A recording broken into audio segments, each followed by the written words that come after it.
ஓம் சாந்தி. எல்லோரும் குஷியாக இருக்கிறீங்களா? 14/3/2024 செம பவர்ஃபுல் முரளி. பாப்தாதா சொல்கிறாங்க, இனிமையான குழந்தைகளே, இந்த படிப்பை எந்த காரணம் கொண்டும் நீங்கள் மிஸ் பண்ணவே கூடாது. அம்மா செத்தாலும் அல்வா சாப்பிடணுன்றது இந்த அர்த்தத்தில் தான். நமக்கு முரளி தான் அல்வா, அமிர்தம் எல்லாமே. இதன் மூலமாகத்தான், இந்த படிப்பின் மூலமாகத்தான் நமக்கு ஊக்கத்தொகை கிடைக்கும். ஸோ இதுக்கும் மார்க் இருக்குது இல்லையா? பாபா சொல்கிறல, சின்ன சின்ன விஷயம்னு அலட்சியமாக இருக்காதீங்க, அதுக்கும் மார்க் இருக்குது. ஸோ முரளிக்கு அன்னன்னைக்கு படிக்கிறதுக்கும் மார்க் இருக்குது. அதனால் அப்பா கிட்டேருந்து, சுயம் பகவான் கிட்டேருந்தே கிடைக்கிற அந்த ஞானத்தை அப்படியே தாரணை பண்ணுங்க. கேள்வி: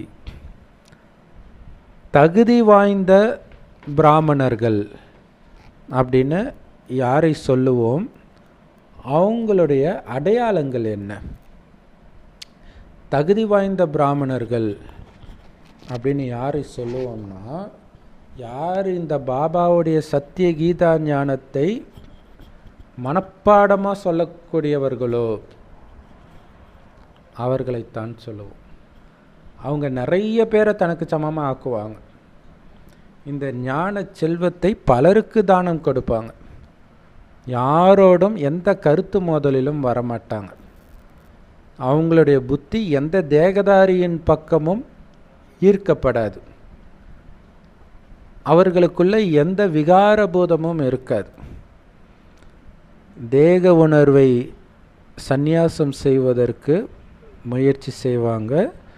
ஆத்ம அபிமான உணர்வில் நிலைச்சி இருக்கிறதுக்கும் முயற்சி பண்ணுவாங்க. இப்படியெல்லாம் இருந்தால் தான் அவங்க தகுதி வாய்ந்த பிராமணர்கள். இந்த கீதா ஞானம் மைண்டுக்குள்ளே ஓடிக்கிட்டே இருக்கும் எப்போவுமே. நின்னாலும் ஏஞ்சாலும் சாப்பிட்டாலும் குளித்தாலும் தூங்கினா கூட இல்லையா, படுக்கும்போது அந்த சக்கரத்தை சுற்றிக்கிட்டே இருக்க பார்த்திங்கன்னா காலைல ஏஞ்சோடனே இது சம்மந்தப்பட்ட நினைவு தான் வரும். ஸோ அப்போ இதே அவங்க வாயை திறந்தாலே இது தான் இருக்கும். ஸோ அப்போ அவங்க தொடர்பில் வர்றவங்க அவங்கள மாதிரி ஆகியே தீருவாங்க. இன்னொரு விஷயம் என்னென்னா, இந்த ஞானத்தை கொடுக்கணும் அப்படின்னா குணம் ரொம்ப முக்கியம். அதனால் கருத்து மோதல் இதிலெல்லாம் வரமாட்டாங்க. குறிப்பாக எந்த தேகதாரியோடவும் ஈர்ப்பு இருக்காது.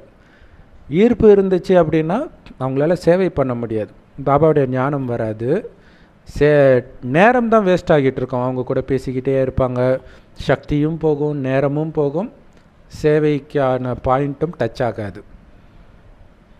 ஸோ அதனால் எந்த விகாரபூதமும் இல்லாமல், தேக உணர்வு இல்லாமல் ஆத்ம உணர்வில் நிலைத்திருப்பவர்கள் மட்டுமே உண்மையான பிராமணர்கள் பாபா சொல்கிறார். ஓம் சாந்தி. பாபா தன்னை பற்றிய அறிமுகத்தையும் முழு உலக சக்கரம் பற்றிய ஞானத்தையும் நமக்கு கொடுக்கிறார். இந்த காலச்சக்கரம் திரும்ப திரும்ப ஒரே மாதிரி சுற்றிக்கிட்டு இருக்குது. எப்படி ஒரு படம் எடுத்துட்டா திரும்ப திரும்ப அதே தானே ஓடும். ஒரு மாடல் ஒன்று பண்ணிட்டாங்கன்னா அதே மாதிரியே திரும்ப திரும்ப திரும்ப அந்த மாடலை வச்சு, இப்போ ஒரு பொம்மை செய்கிறாங்கன்னா ஃபஸ்ட்டு ஒரு மாடல் தயாரிச்சுக்குவாங்க, பிறகு அதை அப்படியே டூப்ளிகேட் பண்ணிக்கிட்டே இருப்பாங்க. அந்த மாதிரி தான் இந்த முழு கல்ப சக்கரமும் கூட திரும்ப திரும்ப அப்படியே நடக்குதுன்ற. இதை நினச்சி பார்த்தாலே எவ்வளோ ஆச்சரியமான விஷயம். ஸோ அதனால தான் இந்த சக்கரம் உங்கள் புத்தியில் சுற்றிக்கிட்டே இருக்கணுன்ற. நீங்கள் ஸ்வதஷ்ண சக்கரதாரிகள் அப்படின்னா என்ன அர்த்தம்? இந்த ஞான சக்கரத்தை உங்கள் புத்தியில் சுற்றிக்கிட்டே இருக்கிறவங்கன்னு அர்த்தம். ஏதாவது ஒரு ஞான பாயிண்ட் ஓடிக்கிட்டே இருக்கணும். நமக்கு இதுதான் போதை இல்லையா? கலியுகத்தில் இருக்கிறவங்க ஒன்று சினிமாவை நினச்சிட்டு இருப்பாங்க, அல்லது லவ் பண்ணுறவங்கள நினச்சிட்டு இருப்பாங்க. இந்த மாதிரி விஷயம், விகார விஷயம் மைண்டில் சுற்றிக்கிட்டு இருக்கும் தானாகவே. ஆனால் இந்த ஞான விஷயம் தானாக சுற்றாது, நம்ம தான் சுற்றிக்கிட்டே இருக்கணும். சுத்த சுத்த போதை வர ஆரம்பிக்கும். ஸோ அப்பா கிட்ட அடையிற ஞானத்தை தாரணை பண்ணுங்க. எந்த அளவுக்கு தாரணை ஆகணும் அப்படின்னா, கடைசி நேரத்தில் ஒரு தந்தையும் சிருஷ்டியுடைய முதலிடை கடையை தவிர வேறு எதுவும் உங்கள் புத்தியில் இருக்கக்கூடாது. இதை பற்றிய நினைவு மட்டும்தான் இருக்கணும். அந்த மாதிரி தாரணை பண்ணுங்க. நல்ல முயற்சி பண்ணணும் குழந்தைங்க. இது படிப்பு. குழந்தைங்களுக்கு தெரியும், பிராமணர்களை தவிர வேற யாருக்கும் இந்த படிப்பை பற்றி தெரியாது. நிறைய ஜாதிகள் இருக்குது. மனிதர்கள் நம்புகிறாங்க இத்தனை பிரிவுகள் இருக்குது. ஆனாலும் மனிதர்களுக்கு என்ன ஆசை தெரியுமா? எல்லோரும் ஒற்றுமையாக இருக்கணும் அப்படின்னு ஆசை. அது எப்படி சாத்தியம்? இத்தனை பிரிவுகள், ஜாதியினால், மதத்தினால, மொழியினால், எத்தனை பிரிவுகள். ஒன்றா வருவாங்களா? வரதா அரசியல்வாதிகள் விட்டுருவாங்களா? அதுவும் ஒட்டுமொத்த உலகமும் ஒன்றா. இந்தியா ஃபுல்லாக ஒரு மொழி எடுத்துகிட்டு வர முடியுதா? ஹிந்தியை ஏற்றுக்க மாட்டோம். அதேமாதிரி உலகம் ஃபுல்லாக இங்கிலீஷு தான் வருதா? குடும்பத்தில் உள்ளவங்களே பிரதர் முதல்ல ஒன்றா வர மாட்டேங்கிறாங்க. நம்ம ஒன்று பண்ணால் அவங்க ஒன்று பண்ணுறாங்க. ஃபேமிலியிலேயே இவ்வளோ பிரச்சனை, அப்புறம் எப்படி பிரதர்? ஸோ அதனால தான் பாபா உலகமே ஒரு குடும்பம்ன்ற. அப்போ ஒற்றுமையான குடும்பம் சொர்க்கத்தில் இருக்கணும்னா இங்கே உங்கள் மூலமாக எந்த பிரச்சனையும் எந்த சமஸ்கார மோதலும் பாபா குழந்தைகளோடவோ அல்லது அஞ்ஞானிகளோடவோ வரவே கூடாது அப்படின்னு நம்மை ட்ரைனிங் பண்ணுற. ஏன்னா சொர்க்கத்தில் தான் அந்த மாதிரி ஒற்றுமையாக இருப்போம். அதனால தான் பாபா சொல்கிறார், உங்கள் சகோதரர்களோட இப்போ ஒத்து போகலைன்னா எப்படி சொர்க்கத்தில் ஒத்து போவீங்க? இங்கே இருக்கிற சமஸ்காரம் தானே அங்கே வரும். ஸோ ஒரு ராஜ்யம் இருக்கணும், ஒரு தர்மம் இருக்கணும், ஒரு மொழி இருக்கணும் உலகம் ஃபுல்லாக அப்படின்னு சொல்கிறாங்க. ஆனால் அது தங்க யுகத்தில் மட்டும்தான் சாத்தியம். உலகத்தின் எஜமானர்களாகிய லக்ஷ்மி நாராயணனுடைய ராஜ்யத்தில் மட்டும்தான் அது சாத்தியம். அதனால் அந்த நேரத்தில் உலகம் முழுவதும் எப்படி அமைதி இருந்தது அப்படின்னு நீங்கள் புரிய வைங்க. இது பாரதத்தின் விஷயம் இல்லையா? பாரதம்தான் சொர்க்கமாக இருந்துச்சு. லக்ஷ்மி நாராயணனுடைய ராஜ்யத்தில் உலகம் முழுவதும் அமைதி இருந்தது. குழந்தைகளாகிய உங்களை தவிர யாருக்கும் இந்த ரகசியம் தெரியாது. எல்லோரும் பக்தர்கள் தான். இப்போ தான் பக்திக்கும் ஞானத்துக்கும் உள்ள வித்தியாசத்தை நாம் தெரிஞ்சுக்கிறோம். இப்போ ஞானத்துக்கு வந்த பிறகு பக்தியை விட்டுட்டா கடவுள் கோச்சிக்குவாரா? கடவுள் கண்ணை குத்துவாரா? அப்படிலாம் ஆகாது. எந்த பூதமும் வராதுன்ற பக்தி செய்யலைன்னா. ஏன்னா நிறைய பேர் சொல்லுவாங்களே, பாபா குழந்தையான பிறந்தா உனக்கு உடம்பு சரியில்லாமல் போயிடுச்சு பாரு, எப்படி மெலிஞ்சிட்ட, நஷ்டமாயிடுச்சு, இவங்க இறந்துட்டாங்க பாரு, உன் வாழ்க்கையில் எவ்வளோ கஷ்டம், அப்படி இப்படின்னு சொல்லுவாங்க. அது ஏற்கனவே நாடகத்தில் நிச்சயிக்கப்பட்டு இருக்கும். நீங்கள் வராட்டினாலும் நடக்கும். நிறைய பேர் இந்த ஞானத்தை உதாசீனம் பண்ணிட்டு போவாங்க. போன உடனே பார்த்திங்கன்னா அவங்களுக்கு உடம்பு சரியில்லாமல் படுத்த படுக்கையாகி இறந்து கூட போயிருக்கிறாங்க. நானே பார்த்துருக்குறேன் அந்த மாதிரி. ஸோ அது ஏற்கனவே நிச்சயிக்கப்பட்டிருக்குது. ஒருவேளை அவங்க ஞானத்தை கேட்டு இருந்தா இறைவனுடைய நினைவில் போயிருப்பாங்கள்ல, ஒரு நல்ல குடும்பத்தில் பிறந்திருப்பாங்கல்ல. ஸோ அதை புரிஞ்சுக்கணும். நாடகத்தில் நிச்சயிக்கப்பட்டது. ஒரு பெரிய துக்கம் வருவதற்கு முன்பு தான் இறைவனுடைய ஞானம் கிடைக்குது. ஞானம் கிடைக்கிறதுனால துக்கம் வரல. அப்போ அந்த துக்கத்தை தாங்கிக்கக்கூடிய சக்தியை கொடுப்பதற்காகத்தான் ஞானம் கிடைக்குதுன்றதை புரிஞ்சுக்கணும். நாம் ஒரு பாபாவுடையவராக ஆகிறோம். அதனால் உங்களுக்குள்ள என்ன பூதம் இருந்தாலும் அது எல்லாமே வெளியில் வந்து தான் ஆகணும். அது நீங்கியே தீரணும். அதுக்கு தான் பாபா குழந்தையாகி இருக்கிறோம். இருக்கிறதுல மிகப்பெரிய பூதமே இந்த தேக உணர்வுன்ற அகங்காரம், தேக அகங்காரம் தான் இல்லையா? நான் அழகாக இருக்கிறேன், நான் பணக்காரனாக இருக்கிறேன், அந்த அந்த உடம்புல இருக்கிற வரைக்கும் ஆடுவோம். அந்த உடம்பை விட்டு போயிடுச்சுன்னா, படுத்த படுக்கை ஆகிட்டா அகங்காரம் போன இடம் தெரியாது. அதுக்கு தான் ஆத்மான்னு உணருங்க. உடம்பே இல்லைன்னா அந்த உடம்பு இருக்கிறதுனால வந்த அத்தனை குணத்தையும் விட்டுருங்க. உடம்பு இருக்கிறதுனால தானே காமம் வருது.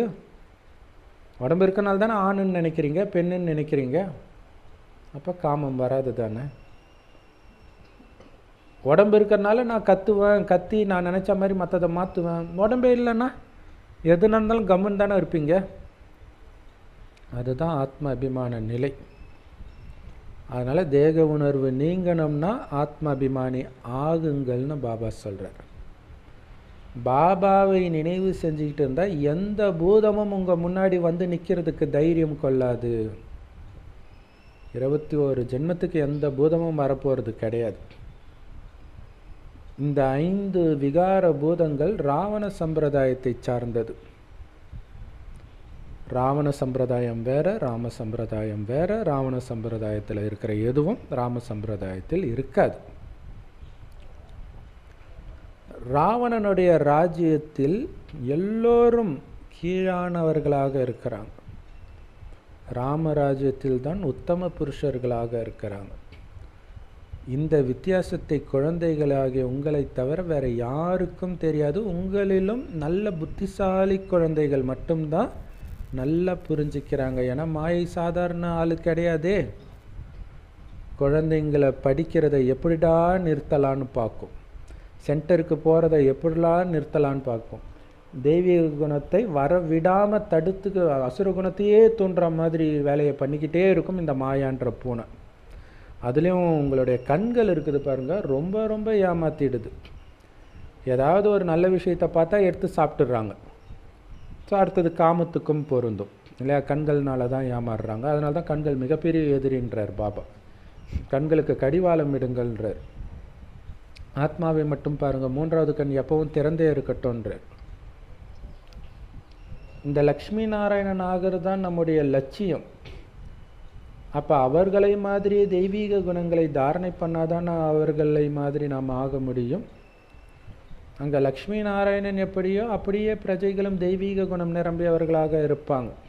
அசுர குணமே அங்கே யார்கிட்டையும் இருக்காது. ஏன்னா விகார பூதமே கிடையாது. பிரம்மகுமார் குமாரிகள் மட்டும்தான் இந்த விஷயத்தை புரிஞ்சுக்கிறீங்க. இப்போ தான் இனிமையிலும் இனிமையான ஆன்மீக தந்தையுடையவராக ஆகியிருக்கிறீங்க. அவரை பற்றி தெரிஞ்சிருக்கிறீங்க. அவர்கிட்ட இருந்து ஆஸ்தி அடைய போகிறீங்க. அப்போ உண்மையில் ஆஸ்திகர் ஆகியிருக்கிறன்ற அந்த சுத்த அகங்காரம் இருக்கட்டும் அப்படின்னு பாபா சொல்கிறார். எந்த தேகதாரியும் ராஜயோகத்தை கற்றுக் கொடுக்க முடியாது. இந்த ஞானத்தையோ நினைவு யாத்திரையோ எந்த மனிதனும் கற்றுக் கொடுக்க முடியாது. ஸ்தூல தீர்த்த யாத்திரை தான் மற்றவர்கள் உங்களை வழிகாட்ட முடியும். உண்மையிலே கடவுள்கிட்ட போகிறதுக்கு வழிகாட்ட முடியாது. அது அவராக தான் வருவார். அவர் கொடுக்குற ஞானத்தின் மூலமாகத்தான் நாம் அவரையே தெரிஞ்சுக்கிறோம், அவரையே நினைக்கிறோம். இதன் மூலமாக பாவத்தை அழித்து சொர்க்கத்திற்கு போகிறோம். இதற்கான ஞானத்தை தந்தையை தவிர வேறு யாரும் சொல்லிக் கொடுக்க முடியாதுன்னும் பொழுது நீங்கள் அந்த ஞானத்தை எந்த அளவுக்கு படித்து மற்றவர்களுக்கு சொல்லிக் கொடுக்கணும். நீங்கள் இந்த ஞானத்தை சொன்ன உடனே ஆச்சரியப்பட்டு இதெல்லாம் உங்களுக்கு யார் சொல்லி கொடுத்தா, யார் உங்களுடைய குரு அப்படின்னு கேட்பாங்க. ஏன்னா அவங்களுக்கு தெரியும் எந்த ஆசிரியராலும் இந்த ஆன்மீக விஷயங்களெல்லாம் சொல்ல முடியாதே, எந்த வேதத்துலேயும் இதை கேள்விப்பட்டது இல்லையே அப்படின்ட்டு. ஒரு குரு மட்டும்தான் இதையெல்லாம் நடத்த முடியும். இருந்தாலும் குழந்தைங்களுக்கு தெரியும் நமக்கு எந்த தேகதாரி குருவும் கிடையாது. நிராகார சிவபகவான் தான் நம்முடைய ஒரே குரு, சத்குரு. அவரை சுப்ரீம் குரு, மிக உயர்ந்த குருன்னு சொல்கிறோம். நாடகத்தின்படி அந்த உண்மையான சத்குரு வந்து தன்னுடைய அறிமுகத்தை கொடுக்கிறார். நம்மக்கிட்ட அவர் சத்தியத்தை மட்டும்தான் பேசுகிறார். அதன் மூலம் நம்மை சத்திய கண்டத்திற்கு அழைச்சிட்டு போகிறார். சத்தியம் ஒன்று தானே இருக்கும், சத்தியம் நிறையா இருக்குமா? நிறைய பேர் கேட்பாங்க, நீங்கள் உங்களத மட்டும் சொல்லுங்கள், ஏன் மற்றது தப்புன்னு சொல்கிறீங்க? ஆமாம், ஒன்று தானே உண்மை இருக்க முடியும். சூரியன் கிழக்க தான் தோன்றும், சூரியன் மேற்கும் தோன்றும், வடக்கும் தோன்றும், தெற்கும் தோன்றும் நான் சொல்லுவாங்க. ஸோ சத்தியம் ஒன்று தானே, அதை தான் சொல்கிறோம். தான் பாபா சொல்கிறார், சத்தியம் ஒன்றாக தானே இருக்க முடியும், பலவாக எப்படி இருக்க முடியும்? அதனால் சத்தியமான அந்த ஒரு தந்தையை மட்டும் நினைப்பது மட்டுமே சரி. எந்த தேகதாரியை நினைத்தாலும் அது தவறு. அது சொர்க்கத்தில் வாழ்ந்த தேவதையை நினைத்தாலும் சரி, சாமியாரை நினைத்தாலும் சரி, யாரை நினைத்தாலும் அது தவறே. இங்கே அந்த ஒரு நிராகார தந்தையைத்தான் நீங்கள் நினைக்கிறீங்க. எப்படி ஆத்மாக்களாகிய நீங்கள் ஒரு சின்ன ஒளிப்புள்ளியாக இருக்கிறீங்களோ அதே மாதிரி தான் பாபாவும் ஒளிப்புள்ளியாக இருக்கிறார். பாபா ஆத்மாவில் அதன் சமஸ்காரம், கர்மா எல்லாமே பதிவாகி இருக்குது. எல்லா ஆத்மாக்களுடைய சமஸ்காரமும் ஒரே மாதிரி இருக்காது. ஒருவேளை ஒரே மாதிரி இருந்தால் எல்லாருடைய தோற்றமும் ஒரே மாதிரி இருக்குமே. அப்போ பாருங்கள், சொர்க்கத்திலையும் எல்லாருடைய குணமும் ஒரே மாதிரிலாம் இருக்காது. கணவன் மாதிரி மனைவி இருக்க மாட்டாங்க, குழந்தை இருக்க மாட்டாங்க. ஆனால் அதை ஏற்றுக்கொள்ளும் சக்தி இருக்கும். அதை புரிஞ்சுக்கணும். அதை தான் பாபா சொல்கிறார், சமஸ்காரம் வெவ்வேறு மாதிரி தான் இருக்கும். அம்மாவுக்கும் பாபாவுக்குமே மிகப்பெரிய வித்தியாசம் இருக்கும் சமஸ்காரத்தில். பிரம்ம பாபா வந்து அப்படி மின்னல் வேகத்தில் செய்வார் எல்லா காரியத்தையும் நடக்கிறதுலேருந்து. ஆனால் மம்மா ரொம்ப ரொம்ப ரொம்ப ஸ்லோவாக தான் எல்லா காரியத்தையுமே பண்ணுவாங்க. யோசிச்சு பாருங்க, எல்லாரும் ஒரே மாதிரி இருந்தால் நல்லாவா இருக்கும்? இப்போ நமக்கு வந்து சைனாக்காரங்க, ஜாப்பனீஸ்காரங்களாம் பார்த்தா ஒரே மாதிரியே தெரியுது. பட் அவங்களால கண்டுபிடிக்க முடியும் போல இருக்கு. பட் நமக்கு ஒரே மாதிரி தெரியுது. இந்தியாவில் மட்டும்தான் விதவிதமானவர்கள் இருப்பாங்க. ஸோ அப்போ சமஸ்காரத்தின் அடிப்படையில் தான் அந்த தோற்றம் அமையுது. இப்போ திரும்புகிற பக்கமெல்லாம் நாராயணனாக இருந்தால், திரும்புகிற பக்கமெல்லாம் லக்ஷ்மியாக இருந்தால் நல்லாவா இருக்கும்? வித்தியாசம், வெரைட்டி வேணும் இல்லையா? ரெண்டு பேருடைய தோற்றம் ஒரே மாதிரி இருக்கவே இருக்காதுன்றார். முழு கல்பத்திலுமே ஏதோ கொஞ்சம் டிஃப்ரென்ஸ் இருக்க தான் செய்யும். இந்த நாடகம் ஒன்று தான், இது நடக்கும் உலகமும் ஒன்று தான், நிறைய கிடையாது. இப்போ பாருங்கள், நடிப்பும் ஒன்று தான், நாடகம் ஒன்று தான், அது நடக்கிற இடமும் இந்த பூமி மட்டும்தான். மனிதர்கள் நினைக்கிற மாதிரி மேலே ஒரு உலகம் கீழே ஒரு உலகம்லாம் கிடையாது இல்லையா? மேலோகம், பாதாள லோகம் அப்படியெல்லாம் கிடையவே கிடையாது. அதெல்லாம் கட்டுக்கதைகள். இது இல்லாமல் நட்சத்திரங்கள்லாம் வேறு உலகம் இருக்குதுன்னு நினச்சின்னு இருக்கிறாங்க. அப்படிலாம் கிடையாது. யார் இதெல்லாம் உங்களுக்கு சொன்னது?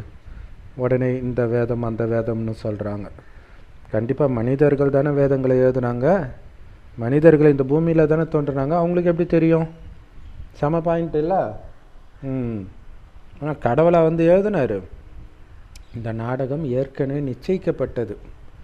நொடிக்கு நொடி நடக்கிற அத்தனையும் ஏற்கனவே நாடகத்தில் நிச்சயிக்கப்பட்டது.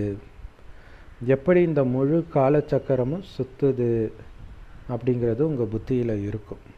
அதில் மனிதர்கள் எப்படியெல்லாம் நடிக்கிறாங்க அப்படிங்கிறதும் நம்ம புத்தியில் இருக்கும். சொர்க்கத்தில் எப்படி மக்கள் நடிப்பார்கள், அது ஒரு விதமான டான்ஸ் மாதிரி இருக்கும்ன்றார் இல்லை? ஒரு டான்ஸ் ஆடினாங்கன்னா எல்லோரும் ஒரு கோஆப்ரேஷனோடு ஆடும்போது தான் அந்த டான்ஸ் நல்லாயிருக்கும். ஆளுக்கு ஒவ்வொரு மாதிரி ஆடினா அந்த மாதிரி இருக்கும் சொர்க்கத்தில். இங்கே எப்படி இருக்குது? ஆளுக்கு ஒரு நாட்டாமை, வீட்டுக்கு வீடு நாட்டாமன்றாங்களே, அந்த மாதிரி இருக்குது. ஏன்னா ஆத்ம சக்தி இழந்து போய் இருக்குது.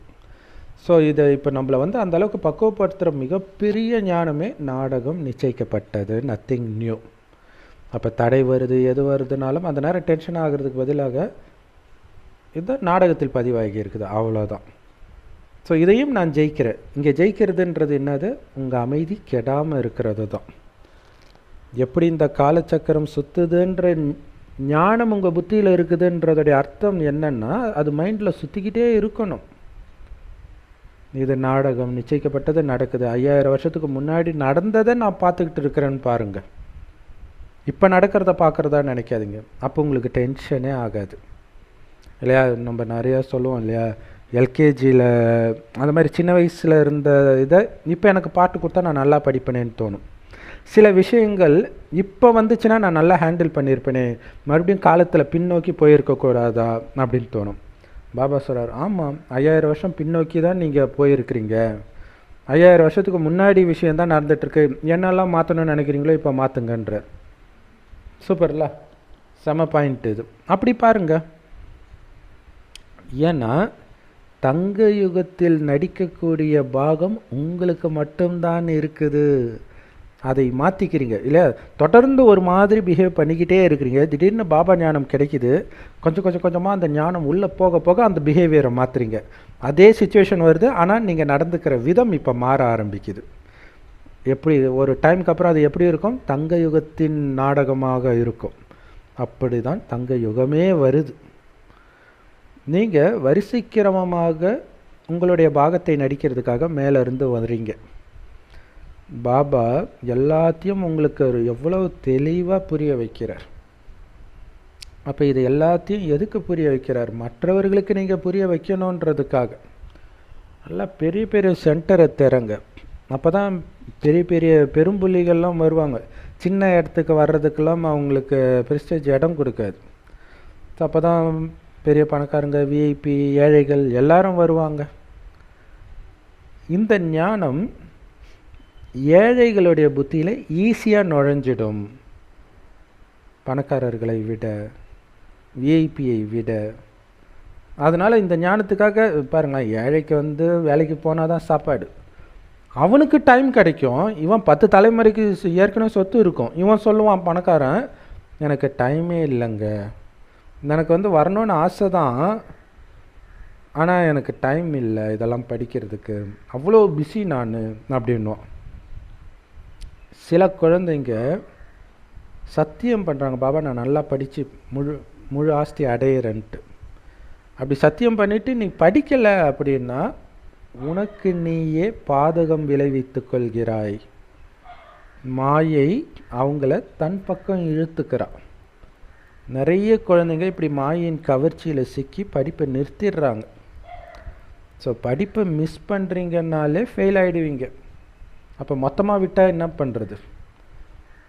ஒரு லௌகீக பள்ளிக்கூடத்தில் கூட நல்ல மாணவர் கல்யாணத்துக்கு போகணும், சொந்தக்காரங்க வீட்டுக்கு போகணும்னு லீவே போட மாட்டானாம். ஏன்னா நான் நல்லா படித்து நல்ல மார்க் எடுக்கணும், ஸ்காலர்ஷிப் வாங்கணும்னு அவன் புரிஞ்சிருப்பான். அதனால தான் அவங்க நல்லா படிக்கிறாங்க. படிப்பை தவற விடுறதை பற்றி சிந்தனையே அவங்களுக்கு வராது. ஏன்னா இந்த படிப்பை, அதாவது உலகியல் படிப்பே சொல்கிறார், அந்த படிப்பை தவிர எதுவுமே அவங்களுக்கு இனிப்பாக இருக்காது, இனிமையாக இருக்காதுன்றார். அப்படி இல்லாமல் நான் இந்த திருமணத்துக்கு அப்பா அம்மா கூட போகிறேன்னா என்னுடைய நேரம் தேவையில்லாமல் வீணாகுது அப்படின்னு நினைப்பாங்களாம்.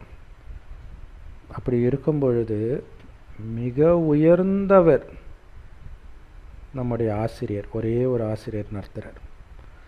அவர் சொல்லி கொடுக்கறது மிக உயர்ந்த படிப்பு. அதன் மூலம் நாம் அடையிறது உலக ராஜ்யம் 21 பிறவிக்கு. அப்படின்னா இந்த படிப்பை தவற விடலாமா? ஆனால் குழந்தைங்க முயற்சி செய்கிறதுல வரிசைக்கிரமமாக இருக்கிறாங்க.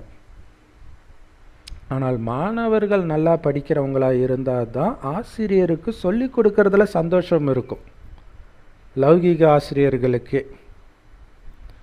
ஏன்னா அவங்க நல்லா படிக்கும்போது இந்த ஆசிரியருடைய பெயரும் புகழடையுது, அவங்களுடைய சம்பளம், ப்ரமோஷன் இதெல்லாம் கூட நடக்கும். அதே மாதிரி தான் இங்கேயும் நல்லா படிச்சிங்கன்னா உயர்ந்த பதவி அடைவீங்க. ஆனால் பாபாவுக்கு அதனால் எந்த லாபமும் கிடையாது. அதை புரிஞ்சுக்கணும். அந்த டீச்சருக்கும் இந்த டீச்சருக்கும் உள்ள வித்தியாசம். பாபாவுக்கு எந்த நன்மையும் கிடையாது, நீங்கள் எதுவும் அவருக்கு கொடுக்க முடியாது, அவர் எதையும் அனுபவிக்காதவர். ஆனால் உங்களை கோபுரத்தின் உச்சத்தில் வைக்கிறாருன்னா நீ உனக்காக படிக்கிற, பாபாவுக்காக கிடையாது. இங்கேயும் யார் நல்லா படிக்கிறாங்களோ அவங்க உயர்ந்த பதவி அடைவாங்க. எப்படி லௌகீக பள்ளிக்கூடத்தில் ஒரே கிளாஸில் ஒருத்தர் நல்லா படித்து உயர்ந்த பதவி அடையிறாரு, இன்னொருத்தர் ஒழுங்காக படிக்காமல் கம்மியான பதவி அடையிறார். அப்போ கண்டிப்பாக வருமானத்துலேயும் வித்தியாசம் இருக்கும். எல்லாமே படிப்பை பொறுத்தது. அந்த படிப்பு புத்தியை பொறுத்தது. புத்தி வெளியில் அலையலைன்னா படிப்பில் சந்தோஷத்தை அனுபவிக்கும், வெளியில் அலையுதுன்னா வெளியில் தான் சந்தோஷத்தை அனுபவிக்கும். ஆனால் வெளி உலக பள்ளிக்கூடங்களில் மனிதர்களுக்கு நடத்துகிறாங்க. ஆனால் இங்கே எல்லையற்ற தந்தை உங்களுக்கு நடத்துகிறார். அதனால் நீங்கள் நல்லா படிக்கணும், அலட்சியமாக இருக்கக்கூடாது, இந்த படிப்பை ஒருபொழுதும் தவற விடக்கூடாது, விட்டுட்டு போயிடக்கூடாது. சில சமயம் சிலர் ஒருத்தரை பற்றி ஒருத்தர் தப்பு தவறான விஷயங்களை சொல்லி துரோகியாக்கிறாங்க. அவங்கள பற்றி தெரியாதா, அந்த சிஸ்டரை பற்றி தெரியாதா, அந்த பிரதரை பற்றி தெரியாதான்ட்டு என்னென்னமோ பொருளை பேசி பேசி இவங்களே இப்படி தானா அப்படின்ட்டு அவங்களும் பாபா விட்டு போகிறதுக்கு வழி பண்ணிடுறாங்க. பாபா சொல்கிறாரு, மற்றவர்களுடைய வழியை நீங்கள் ஃபாலோ பண்ணக்கூடாது. இன்னும் ஒரு சிலர் இருக்கிறாங்க, தனக்கு ஞானம் கொடுத்தவங்க ஏதோ ஒரு காரணத்தினால பாபா விட்டு போகிறாங்க அல்லது ஏதோ தப்பு பண்ணுறாங்கன்ட்டு இவங்களும் விட்டு போயிடுவாங்க. அவங்க இடைத்தரகர். கல்யாணம் ஆனது பாபா கிட்ட, தரகர் போனால் பின்னாடியே போயிடுவீங்களா நீங்கள்? தான் பாபா சொல்கிறார், எனக்கு நீ பாபா அறிமுகப்படுத்தினதுக்கு தேங்க்ஸ், அவ்வளோதான். எனக்கும் பாபாவுக்கும் தான் கணக்கு, உனக்கும் எனக்கும் கிடையாது. அதனால் யார் ஸ்ரீமத்தை பற்றி என்ன சொன்னாலும் உங்களுக்கு நம்பிக்கை இல்லை இருக்குது தானே இதை நடத்துறது கடவுள்ன்ட்டு, அப்புறம் எதுக்கு இந்த படிப்பை விடுறீங்க? இல்லை, இதெல்லாம் சும்மா கட்டுக்கதை. எந்த புராணத்தில் இப்படி இருக்குது? சயின்ஸை வேறு ஆதாரத்துக்கு எடுத்துக்குவாங்க. காமம் இல்லாமல் இருக்கிறதெல்லாம் இயற்கைக்கு விரோதமானது, அது இதுன்னு சொல்லுவாங்க. ஆனால் இங்கே நடத்துறது கடவுள்னு உங்களுக்கு தானே தெரியும். அப்போ இந்த படிப்பை விடலாமா? குழந்தைங்களுக்குள்ளே தான் வரிசைக்கிரமம். ஆனால் பாபா எப்போவுமே நம்பர் 1. அவர் சொல்கிறது தப்பாகவே இருக்காது. அப்படிப்பட்ட அப்பா கொடுக்குற படிப்பை விட்டுட்டீங்கன்னா எங்கே போவீங்க நீங்கள்? வேற எங்கேயாவது இந்த படிப்பு கிடைக்குதா என்ன? ஒரு சிவபாபா கிட்ட தான் நீங்கள் படிக்கணும்.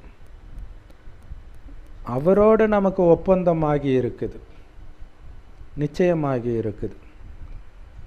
சிலர் தப்பும் தவறுமான விஷயங்களை சொல்லி பாபா கிட்டேருந்து உங்களுடைய முகத்தை வேறு பக்கம் திருப்பிடுறாங்க. இது சிவபாபாவுடைய வங்கியில் சேமிக்க வந்திருக்கிறீங்க. இது எல்லாத்துக்கும் உங்களுக்கு வட்டியும் முதலுமாக கிடைக்க போகுது. சிலர் இங்கே சென்டர் பிடிக்காமல் தனியாக ஒரு சென்டர் உருவாக்குவாங்க. நீங்கள் சிவபாபா பேங்க்கில் தானே சேமிக்க வந்திருக்கிறீங்க.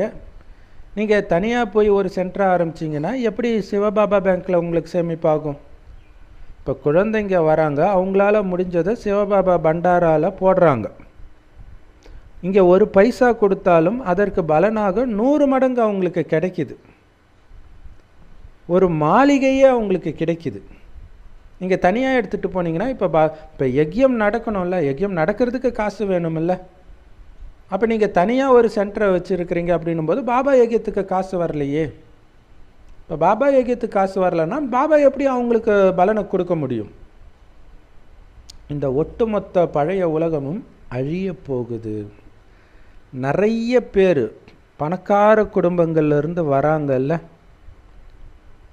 நீங்கள் யாராவது எனக்கு சிவபாபா பண்டாராவிலேருந்து பாலனை கிடைக்கலன்னு சொல்லவே முடியாது. எல்லாருக்கும் இங்கே பாலனை கிடைக்கிது. சிலர் ஏழையாக இருக்கலாம், சிலர் பணக்காரராக இருக்கலாம். ஏழைகளை பணக்காரர்கள் பார்த்துக்கிறாங்க. இல்லை, ஏழைகளால் சென்டர் கீதா பாடசாலை வாடகை கொடுக்க முடியாது, நிறைய சேவைக்கு காசெல்லாம் கொடுக்க முடியாது. அப்போ இந்த யஜ்யம் நடக்கிறதுக்கு பணக்காரர்களுடைய காசு உதவி செய்யுது இல்லை. ஸோ அதனால் அதை பற்றிய பயம் உங்களுக்கு தேவையில்லை. ஸோ அதே மாதிரி சரண்டர் ஆகுறதும் கூட பாலனை நடக்கும். ஏன் கவலைப்படுறீங்க? இல்லை, எந்த சென்டர்லையும் சாப்பாட்டுக்கு வழி இல்லாமல் கிடையாது. அளவுக்கு அதிகமாகவே பாபா பண்டாரா நிரம்பி வழியும். எப்பயும் குறைஞ்சபட்சம் தேவையான அளவுக்காச்சும் இருக்கும். அது ஏன் நிரம்பி வழியிலன்னா அவங்க சோம்பேறியாக இருப்பாங்க, சேவை செய்ய மாட்டாங்க. இந்த மாதிரி விஷயத்தினால அப்பயும் அவங்களுக்கு தேவையான அளவுக்கு கண்டிப்பாக கிடச்சிடும். அதனால் சரண்டர் ஆகிறத பற்றி பயப்படாதீங்க. நிறைய குழந்தைங்க பாபாவுடையவராக ஆகணும்னு ஆசைப்படுறாங்க. ஆனால் ஆசைப்பட்டால் மட்டும் போதாது, தகுதியையும் வளர்த்துக்கணும், ஆரோக்கியமாகவும் இருக்கணும், ஞானத்தை கொடுக்கக்கூடியவர்களாகவும் இருக்கணும். இப்போ அரசாங்கம் வேலைக்கு எடுக்குதுன்னா, வேலைக்கு எடுக்கிறதுக்கு முன்னாடி அவன் ஆரோக்கியமாக இருக்கிறான்னா மெடிக்கல் ஃபிட்னஸ் சர்டிஃபிகேட்லாம் கேட்குறாங்கல்ல. அந்த வேலை செய்கிறதுக்கு தகுதி வாய்ந்தவனான்ட்டு எக்ஸாம்லாம் வைக்கிறாங்கல்ல, பிறகு தானே எடுக்கிறாங்க.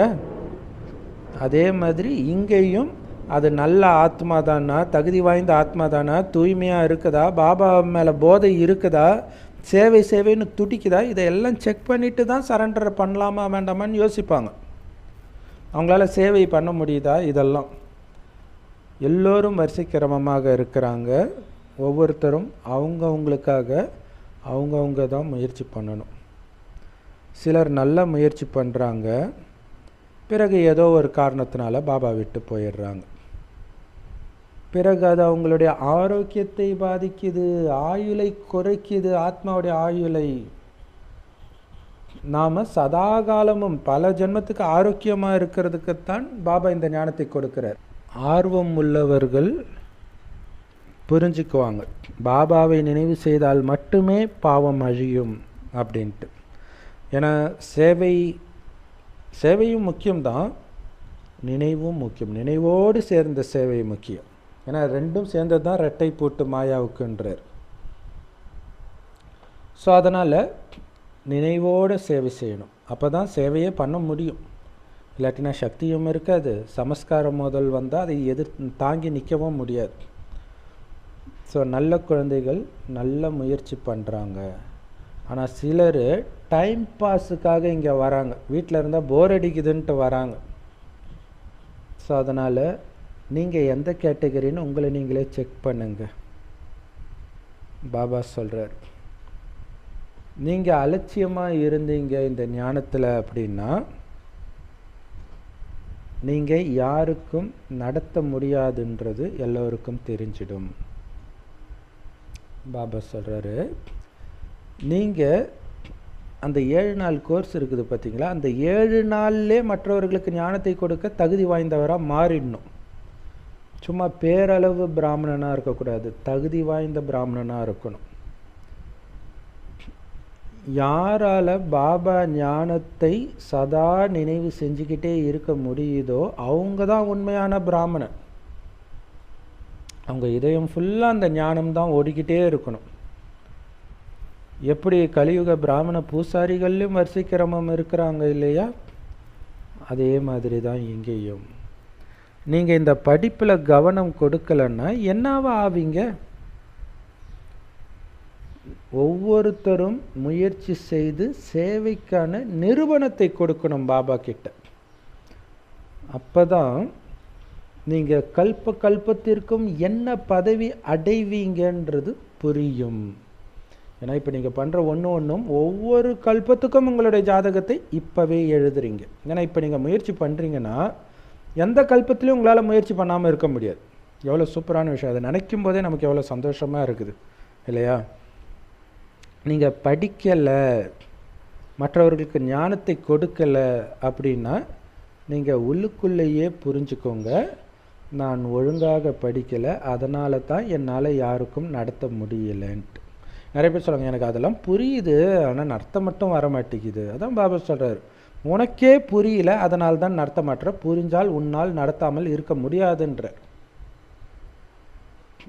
பாபா கேட்குறாரு, ஏன் இன்னும் நீ மற்றவர்களுக்கு நடத்துறதுக்கு உன்னை தகுதிப்படுத்திக்கல? இன்னும் எவ்வளோ நாளைக்கு தான் உனக்கு டீச்சர் அனுப்பிச்சிக்கிட்டே இருப்பாங்க ஒவ்வொரு சென்டருக்கும், கீதா பாடசாலைக்கும்?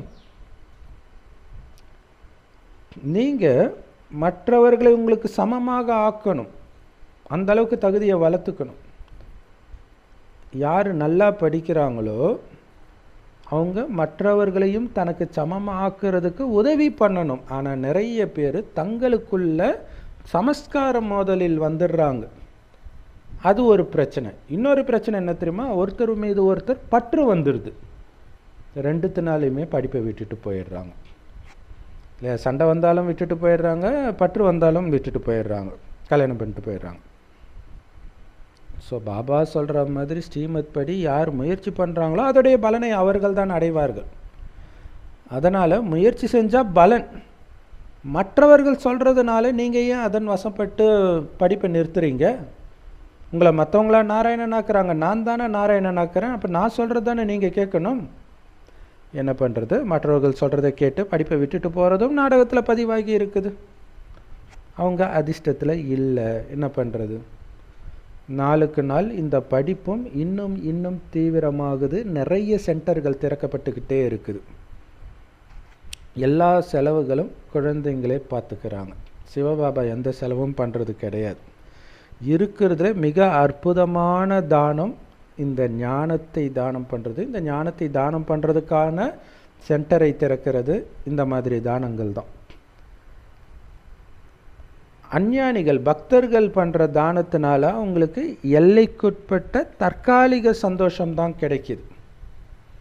ஆனால் இங்கே நீங்கள் என்ன தானம் பண்ணுறீங்களோ அதோடைய பலன் 21 பிறவிக்கு அழிவற்றதாக கிடைக்கிது. சாதாரண மனிதன்லேருந்து ஸ்ரீ நாராயணன் ஆகிறதுக்கு தானே வந்திருக்கிறீங்க.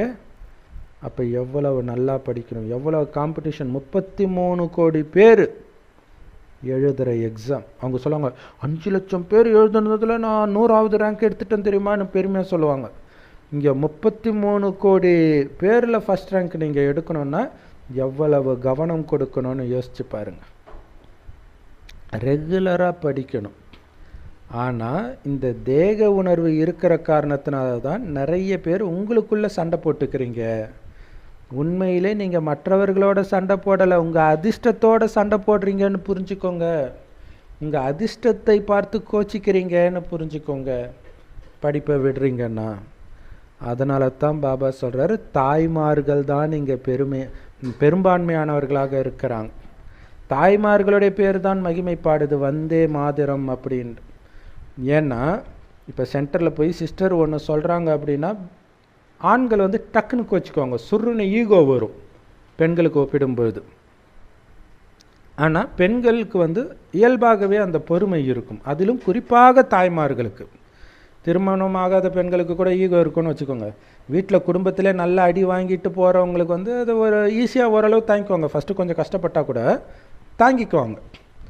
அதனால தான் தாய்மார்களால் தான் நிலைச்சி இருக்க முடியுது. அதனால தான் அவங்களுடைய பேர் புகழடையுது. தாய்மார்களின் முன்னேற்றமும் நிச்சயிக்கப்பட்டிருக்கு நாடகத்தில். அமெரிக்காவில் கூட சுதந்திர தேவி கொடி தான் ஏற்றி இருக்கிறாங்க இல்லையா? ஸோ எல்லாமே இங்கே இருக்கிறதுடைய மகிமை தான். அதனால தான் பாபா சொல்கிறாரு, இனிமையிலும் இனிமையான குழந்தைகளே, உன்னை ஆத்மான்னு உணர்ந்து என் நினைவில் மட்டும் இரு. அப்போ மற்றவர்கள் சொல்கிறது உன் காதிலே விழாது. நீ ஏன் கவலைப்பட போகிற? நீ தேக உணர்வில் இருக்கிறனால தான் மற்றவங்க என்ன சொல்கிறாங்க, நல்லா காது தீட்டிக்கிட்டு கேட்குற, கோச்சிக்கிட்டு போயிடுற. கேட்காத, மேலே போயிடு. அஞ்ஞானிகளே நிறைய பேர் கணவன் மனைவிக்குள்ளே சண்டை வந்ததுன்னா இது பாட்டு இயர்ஃபோனை கேட்டுட்டு போயிட்டே இருப்பாங்க. ஸோ இங்கே நமக்கு வந்து அதெல்லாம் கூட தேவையில்லை. டக்குன்னு பரந்தாமத்துக்கு போயிட்டாலே நம்ம காது கேட்காதுன்றார். அது நீங்கள் ட்ரை பண்ணி பாருங்கள். ஆத்மாவை பார்த்தாலே அவங்க பேசுகிறது உங்களுக்கு சரியாக கேட்காது, ஆனந்தமாக இருக்கும். ஆத்ம உணர்வுடையவராக இருங்க. உடம்பே இல்லைன்னா மற்றவர்கள் சொல்கிறது உங்களுக்கு எப்படி கேட்குன்றார். அதான ஆத்ம உணர்வு. அப்போ அந்த பயிற்சி நீ நல்லா பண்ணலை, அதுதான் பிரச்சனை. அடுத்தவன் பிரச்சனை கிடையாது. அவன் நடிப்பான், அவன் நடித்தே தீருவான். அது உன்னை பாதிக்கிறதுக்கு காரணம் நீ ஆத்ம உணர்விலிருந்து கீழே வந்துட்ட தேக உணர்வுக்கு. அதனால் நான் ஆத்மா, இப்போ வீட்டுக்கு போகணும் அப்படிங்கிறது சதா மைண்டுக்குள்ளே ஓடிக்கிட்டே இருக்கணும். இந்த பயிற்சி பக்காவாகணும். வீட்டுக்கு போகணும், வீட்டுக்கு போகணும், எப்படா நீ போவேன்னு பிடிச்சி இழுக்கும் இங்கே இருக்கக்கூடிய பேய்கள். ஆனால் நான் அப்பால போ சாத்தானேன்னு சொல்லிட்டு மேலே போயிட்டே இருக்கணும். பாபா சொல்கிறார், அனைத்தையும் சந்நியாசம் செய்து உங்கள் அப்பாவை மட்டும் நினைவு பண்ணிக்கிட்டே இருங்க. எல்லாமே இந்த நினைவை பொறுத்து தான் இருக்குது. அனைத்தையும் சந்நியாசம் பண்ணுறதை பொறுத்து தான் இருக்குது இல்லையா? மற்ற விஷயங்கள் மைண்டில் இருந்தால் அப்பா நினைவில் வரமாட்டார். பாபா சொல்கிறார், நீங்கள் வந்து சரீர நிர்வாகத்துக்காக பிஸ்னஸ்ஸு வேலைக்கு போகிறது அது 8 மணி நேரம் பண்ணுங்கள். 24 மணி நேரத்தில் 8 மணி நேரம் போயிடுச்சு. அடுத்த 8 மணி நேரம் நல்லா ரெஸ்ட் எடுங்க, தூங்குங்க. அடுத்து 8 மணி நேரம் மீறுது இல்லையா, அதை இந்த ஈஸ்வரிய அரசாங்கத்தின் சேவைக்காக ஒதுக்குங்க. நீங்கள் ஒன்றும் எனக்கு சேவை செய்யலை, ஒட்டுமொத்த உலகத்தை சொர்க்கமாக்குற சேவை செய்கிறீங்க. அந்த உலகத்தை ஆள போகிறதே நீங்கள் தான். அதனால தான் இதுக்கு நீங்கள் நேரம் ஒதுக்கணும். இதில் முக்கியமான சேவையே மனசா சேவை, நினைவு யாத்திரையின் மூலமாக பண்ணுற சேவை தான். ஸ்தூல சேவையும் செய்யணும், ஆனால் நினைவு யாத்திரையோடு பண்ணும்போது அந்த ஸ்தூல சேவை உங்களுக்கு வலிக்காது, கஷ்டமாக இருக்காது. அதனால் நேரத்தை வீணாக்காதீங்க குழந்தைகளே. அந்த உலகியல் அரசாங்கத்துக்கு 8 மணி நேரம் வேலை செய்கிறதுனால உங்களுக்கு என்ன கிடைக்குது? ஸோ அந்த காலத்து ரேட்டு படி பாபா 2000 5000ன்றாரு, இப்போ 20,000 50,000 கிடைக்குது, அல்லது 1,00,000 அப்படி கிடைக்குது. ஆனால் இந்த ஈஸ்வரிய அரசாங்கத்துக்கு சேவை செய்வதனால பல கோடானு கோடிக்கு அதிபதியாக பல ஜென்மத்துக்கு நிரந்தரமாக வரீங்க தானாகவே. அங்கே போய் நீங்கள் சம்பாதிக்க போகிறதில்ல, பிறக்கும் போதே தங்க ஸ்பூனோட பிறப்பீங்க, பணக்கார குடும்பத்தில் பிறப்பீங்க. அதனால் இதயபூர்வமாக சேவை செய்யுங்க, மற்றவங்க சொல்கிறாங்களேன்னு பண்ணாதீங்க.